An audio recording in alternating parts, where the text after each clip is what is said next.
Hey everyone, welcome back to my channel. And right now is we are here on Mendez, Cavite.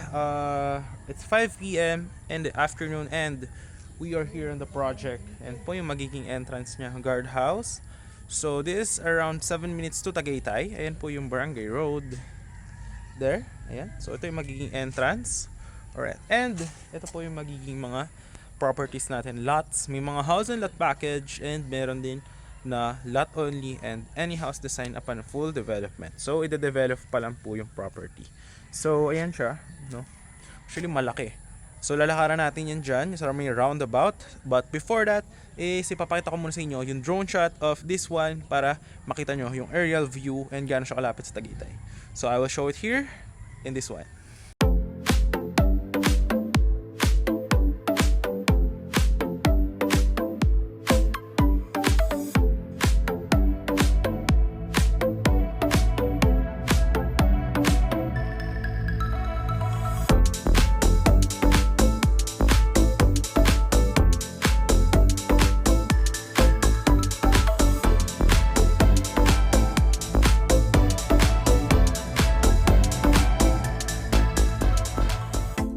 Nakita nyo naman guys kung gaano siya kalapit sa Tagaytay. Later on is I will be having a video from this property going to Tagaytay boundary. So sa ngayon is ikutan muna natin yung property. So ipapakita ko siya using my back camera. So ayan, so ito yung magiging guardhouse. Ayan.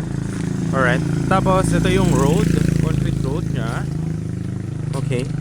And then papakita ko sa inyo yung mga available lots po natin. Ayan. Alright.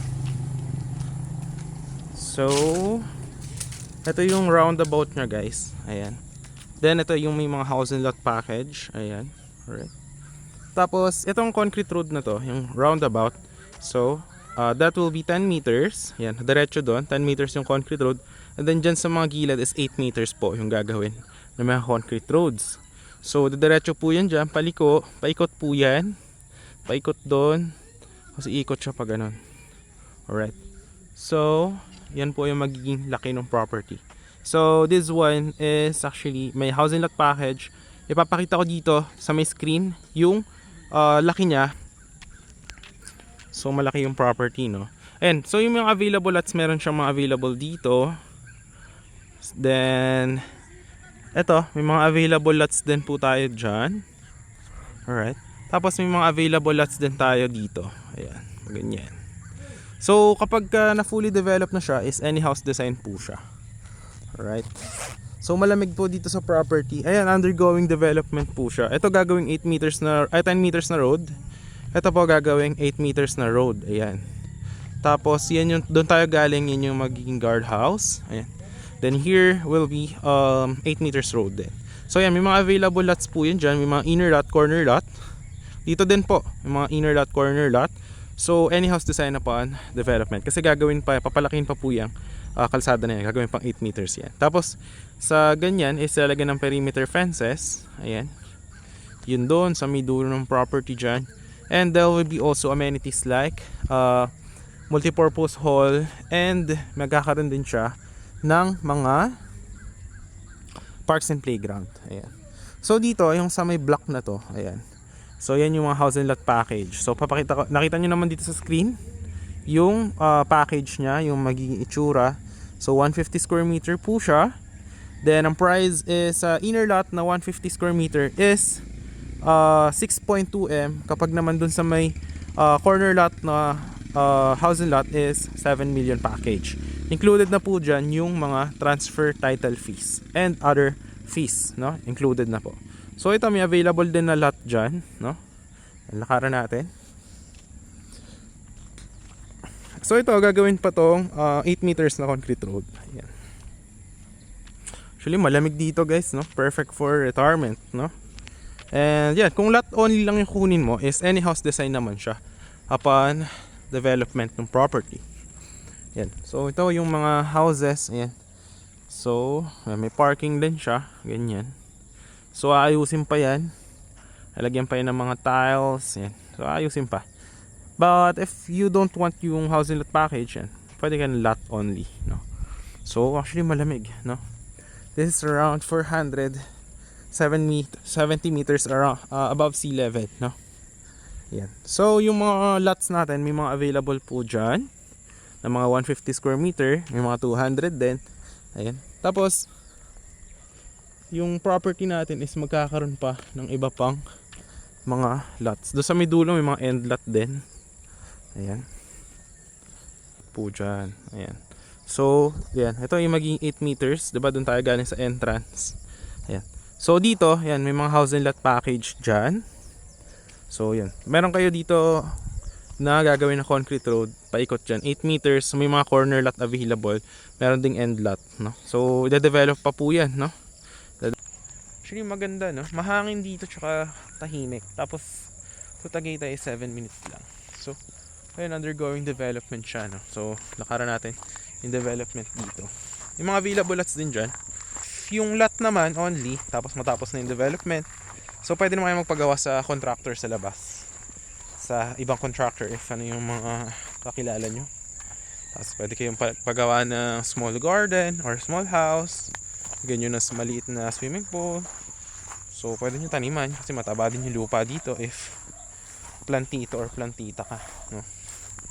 So yun yung equipment. Yan. The entrance, diba dito tayo galing sa entrance. Ayan, dito tayo galing sa entrance. Ayan. So dito, yan yung mga available lots din dyan. Ayan o. So inaayos muna, syempre una yung drainage. Ayan. So mataba, kita nyo yung lupa, mataba siya. Ayan o. So yan guys, ni-clear out na yung roads. So diba ito yung entrance. Yan yung nilakaran natin kanina. So actually, ayan, iikot yan dyan. May mga available doon sa dulo. Yan, kung gusto nyo yung likod nyo is mga puno. May concrete road dyan. Gagawin. 8 meters. So, maganda dyan is nandun kayo sa dulo. Tapos, kung may pangarap kayo yung dream house, perfect na perfect siya. Tapos, liliko pa yung concrete road doon. Pag ganyan. So, gagawin dyan. So, yan. Nila-develop siya actually. Ayan o. Nakikita nyo naman. So, nilagyan muna dito ng mga sa drainage. Kasi, syempre, ang unang gagawin muna sa property is yung drainage. Ayun. So yun lang yung ating property tour for today guys. So hope na nagustuhan nyo. And yun, if you do like that, yan, nandiyan naman yung Viber WhatsApp ko, no? And ano ba yung magiging sample muna na itsura nitong project natin, yung may mga nakatira na after na ito ma-develop na. So pakita ko yung sample ng drone shot nung tapos na natin project para makita nyo yung mga sample nito. So yan, pakita ko muna yan dyan in here.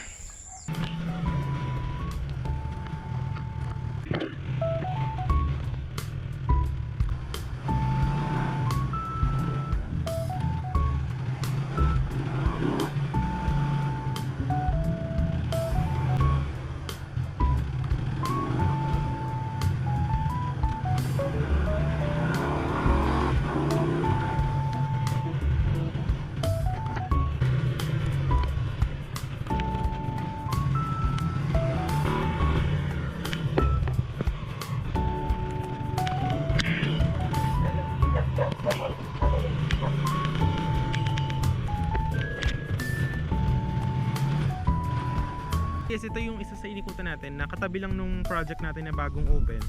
So ganito rin yung magiging itsura nung property after development. So yung sinasabi ko sa inyo, may mga concrete roads. Tapos yan, any house design, pwede rin na parang mini farm, ganyan. So depende po sa inyo. Tapos magkakaroon din yun ng mga lines sa kuryente, ganyan. Tapos yan, pwede rin ng mga malaking houses or what. So yan, mga ganyan. Pwede nyo rin bakudan, tapos lagay ng mga halaman. So depende na po yan sa inyo. So yan, actually dito katabi niya lang din tong yung project namin na yun na bagong bukas. So dito is yung mga client na kumuha dati, yan natapos na kasi yung development dito. So yan, dito na sila nakatira. So actually mga ano lang to, mga actually 7 minutes to Tagaytay. Yung sa property kanina mga 10 minutes. Kasi mga 3 minutes from the property going to this one. So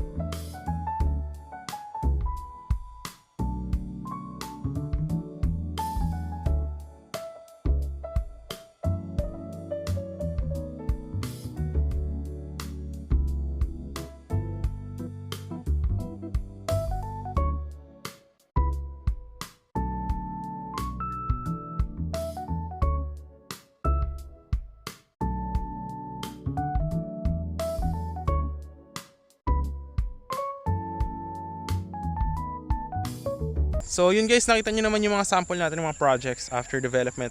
Pagtapos na, so any house design siya, kung anong plano nyo. And then, right now, so magpupunta na tayo dun sa may From Here's property, dun sa entrance, going to Tagaytay. So papakita ko sa inyo yung video na yan, para makita nyo kung gaano siya kalapit. So tara, let's go.